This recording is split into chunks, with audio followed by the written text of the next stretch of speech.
ಕೊಲೆ ಕೇಸ್ನಲ್ಲಿ ನಟ ದರ್ಶನ್ ಪರಪ್ಪನ ಅಗ್ರಹಾರದ ಜೈಲಿನಲ್ಲಿ ಮುದ್ದೆ ಮುರಿತಾ ಇದ್ದಾರೆ. ದರ್ಶನ್ ಅರೆಸ್ಟ್ ವಿಚಾರಕ್ಕೆ ಚಂದನವನದ ಹಲವರು ಕೂಡ ಮಾತನಾಡ್ತಾ ಇದ್ದಾರೆ. ಅವರ ಪೈಕಿ ಈಗ ನಟಿ ಅನುಷಾ ರೈ ಕೂಡ ಒಬ್ಬರು. ಬಾಲ್ಯದಿಂದಲೂ ಕೂಡ ನಾನು ದರ್ಶನ್ ಅವರ ಅಭಿಮಾನಿ. ದರ್ಶನ್ ಅವರನ್ನ ಇಂತಹ ಪರಿಸ್ಥಿತಿಯಲ್ಲಿ ನೋಡೋದಕ್ಕೆ ಕಷ್ಟ ಆಗ್ತಾ ಇದೆ. ಅವರು ತಪ್ಪು ಮಾಡಿದ್ದಾರೋ ಇಲ್ವೋ ಗೊತ್ತಿಲ್ಲ. ತಪ್ಪಿತಸ್ಥರು ಯಾರು ಅಂತೇಳಿ ನ್ಯಾಯಾಲಯ ತೀರ್ಮಾನ ಮಾಡುತ್ತೆ. ದರ್ಶನ್ ಆದಷ್ಟು ಬೇಗ ಆಚೆ ಬರಬೇಕು ಅಂಥೇಳಿ ನಟಿ ಅನುಷಾ ರೈ ನಟ ದರ್ಶನ್ ಅರೆಸ್ಟ್ ವಿಚಾರಕ್ಕೆ ಅವರ ಮೇಲೆ ಬಂದಿರುವಂತಹ ಕೊಲೆ ಆರೋಪಕ್ಕೆ ಸಂಬಂಧಪಟ್ಟಂತೆ ಮಾತನಾಡಿದ್ದು ಹೀಗೆ. ನಮ್ಮ ಜೊತೆಗೆ ನಾಯಕಿ ಅನುಷಾ ರೈ ಇದ್ದಾರೆ, ಬನ್ನಿ ಮಾತನಾಡ್ಸೋಣ. ದರ್ಶನ್ ಅವರ ಅಭಿಮಾನಿ ಅಂತ ನೀವು ಸಾಕಷ್ಟು ಬಾರಿ ಹೇಳ್ತಿರ್ತೀರಿ. ಈ ಇನ್ಸಿಡೆಂಟ್ ಬಗ್ಗೆ ನೀವೇನು ಹೇಳ್ತೀರಾ? ಇಷ್ಟ್ರ ಬಗ್ಗೆ ಮಾತಾಡೋಷ್ಟು ದೊಡ್ಡೋಳು ನಾನಲ್ಲ, ಬಟ್ ಡೆಫಿನೆಟ್ಲಿ ರೇಣುಕಾ ಸ್ವಾಮಿ ಅವರ ಆತ್ಮಕ್ಕೆ ಶಾಂತಿ ಸಿಗಲಿ, ಅವರ ಫ್ಯಾಮಿಲಿಗೆ ಈ ದುಃಖನ ಭರಿಸೋ ಶಕ್ತಿ ದೇವ್ರು ಕೊಡಲಿ ಅಂತ ಕೇಳ್ಕೊತೀನಿ. ಆ್ಯಂಡ್ ದರ್ಶನ್ ಸರ್ ಅಭಿಮಾನಿ ನಾನು ಇವತ್ತಿಂದ ಅಲ್ಲ, ಸಿನ್ಸ್ ಚೈಲ್ಡ್ಹುಡ್ ಅವತ್ತು ಅವ್ರ ಅಭಿಮಾನಿನೇ, ಮುಂದಕ್ಕೂ ಅವ್ರ ಅಭಿಮಾನಿಯಾಗೇ ಇರ್ತೀನಿ.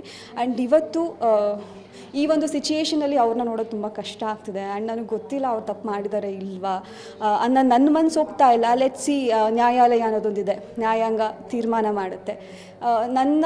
ನನ್ನ ಒಂದು ಕೋರಿಕೆ ಏನಂದರೆ, ನ್ಯಾಯ ಮಂದಿರದಲ್ಲಿ ನ್ಯಾಯ ದಯವಿಟ್ಟು ಸತ್ಯದ ಪರ ಆಗಿರಲಿ. ನಾನು ಆ್ಯಂಡ್ ದರ್ಶನ್ ಸರ್ ಆ್ಯಂಡ್ ಪ್ರತಿಯೊಬ್ಬರು ನಂಬುವಂಥ ಚಾಮುಂಡೇಶ್ವರಿ ದರ್ಶನ್ ಸರ್ನ ಕಾಪಾಡಲಿ. ಹಾಗೆ ರೇಣುಕಾ ಸ್ವಾಮಿಯವರ ಜೀವಕ್ಕೂ ನ್ಯಾಯ ಸಿಗಲಿ. ಸೊ ಎರಡೂ ಕಡೆಗೂ ನ್ಯಾಯ ಸಿಗಬೇಕು ಅಂತ ನಾನು ಈ ಮೂಲಕ ಕೇಳ್ಕೊತೀನಿ. ಆ್ಯಂಡ್ ದರ್ಶನ್ ಸರ್ ಆದಷ್ಟು ಬೇಗ ಆಚೆ ಬರಲಿ.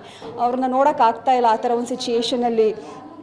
ಐ ಡೋಂಟ್ ನೋ, ಅವ್ರನ್ನ ತುಂಬ ಅವರ ಪ್ರೊಫೆಷನಿಗೆ ನಾನು ಫ್ಯಾನ್ ಆಗಿದ್ದೋಳು. ಸೊ ಅವ್ರನ್ನ ಅಷ್ಟು ಅದ್ಧೂರಿಯಾಗಿ ಆಡಂಬರದಲ್ಲಿ ಸಿನಿಮಾದಲ್ಲಿ ನೋಡ್ತಾ ಇದ್ದ ದರ್ಶನ್ ಸರ್ನ ಇವತ್ತು ಆ ಒಂದು ಸಿಚುಯೇಷನಲ್ಲಿ ನೋಡೋದು ತುಂಬ ಸಂಕಟ ಆಗ್ತಾಯಿದೆ. ಅಂದರೆ ರೇಣುಕಾ ಸ್ವಾಮಿಯವ್ರ ಫ್ಯಾಮಿಲಿಗೂ ಅಷ್ಟೇ ಶಕ್ತಿ ಕೊಡಲಿ, ಹಾಗೆ ದರ್ಶನ್ ಸರ್ ಫ್ಯಾಮಿಲಿ ಹಾಗೆ ಅವರ ಫ್ಯಾನ್ಸ್ಗಳಿಗೂ ಕೂಡ ಒಂದು ಶಕ್ತಿ ಕೊಡಲಿ. ಯಾರನ್ನೂ ಬ್ಲೇಮ್ ಮಾಡೋದು ಬೇಡ, ಕಾದು ನೋಡೋಣ. ಕಾನೂನು ಅನ್ನೋದೊಂದಿದೆ, ಕಾನೂನು ಮುಂದೆ ನಾನಾಗಲಿ ಯಾರಾಗಲಿ ದೊಡ್ಡವರಲ್ಲ. ಸೊ ಕಾನೂನೊಂದು ತೀರ್ಮಾನ ಕೊಡುತ್ತೆ, ಅದಕ್ಕಾಗಿ ಕಾದು ನೋಡೋಣ ಅಂತ ನಾನು ಹೇಳೋಕ್ಕೆ ಇಷ್ಟಪಡ್ತೀನಿ. ನಿಮ್ಗೆ ಏನು ಅನಿಸುತ್ತೆ, ಇಲ್ಲಿ ಏನು ತಪ್ಪಾಗಿರ್ಬೋದು ಅನಿಸುತ್ತೆ ಈ ಒಂದು ಇಡೀ ಪ್ರಕರಣದಲ್ಲಿ? ಅದೇ ತಪ್ಪು ಯಾರು ಮಾಡಿದ್ದಾರೆ ಅನ್ನೋದು ನಮಗೆ ಅದು ನ್ಯಾಯಾಲಯ ತೀರ್ಮಾನ ಮಾಡುತ್ತೆ.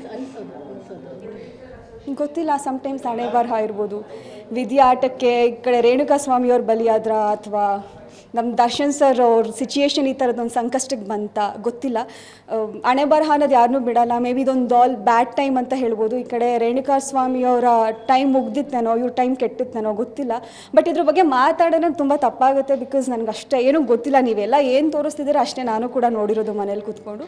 ಸೊ ಇದ್ರ ಬಗ್ಗೆ ಏನು ಮಾತಾಡೋರು ತಪ್ಪಾಗುತ್ತೆ. ನನಗೆ ಗೊತ್ತಿಲ್ಲ ಇದ್ರ ಬಗ್ಗೆ ಏನು ಹೇಳಬೇಕು ಅಂತ. ಪವಿತ್ರ ಗೌಡರನ್ನು ಮೀಟ್ ಮಾಡಿದರೆ ಯಾವಾಗಾದರೂ? ಯಾಕಂದರೆ ಅವರು ಒಂದು ಬುಟಿಕ್ಕು ಈ ಥರದೆಲ್ಲ ಇಟ್ಕೊಂಡಿರ್ತಾರೆ, ಒಂದಿಷ್ಟು ಹೀರೋಯಿನ್ಗಳೆಲ್ಲ ಅದರಲ್ಲಿ ಇರ್ತಾರೆ. ಅದರಲ್ಲಿ ಆ ಟೈಮಲ್ಲಿ ಏನಾದರೂ ಮೀಟ್ ಮಾಡಿದ್ದೀನಿ? ಇಲ್ಲ, ಅವ್ರನ್ನ ನಾನು ಯಾವತ್ತೂ ಭೇಟಿ ಮಾಡಿಲ್ಲ. ಆ್ಯಂಡ್ ಅವ್ರು ನನಗೆ ಪರಿಚಯ ಇಲ್ಲ. ವಿಜಯಲಕ್ಷ್ಮಿ ಮೇಡಮನ್ನು ಮೀಟ್ ಮಾಡಿದ್ದೀನಿ. ಆ್ಯಂಡ್ ವಿಜಯಲಕ್ಷ್ಮಿ ಮ್ಯಾಮ್ ದರ್ಶನ್ ಸರನ್ನು ನಂಗೆ ಅವಾಗಿಂದನೂ ಇಷ್ಟನೇ. ಸೊ ಅವ್ರನ್ನೂ ಕೂಡ ಭೇಟಿ ಮಾಡಿಲ್ಲ, but I respect them. Thank you Anusha. Thank you so much. ಇದು ಅನುಷಾ ರೈ ಮಾತಾಗಿತ್ತು. ಕ್ಯಾಮ್ರಾ ಪರ್ಸನ್ ಮಂಜು ಜೊತೆ ಭಾರತಿ, ಪಬ್ಲಿಕ್ ಟಿವಿ.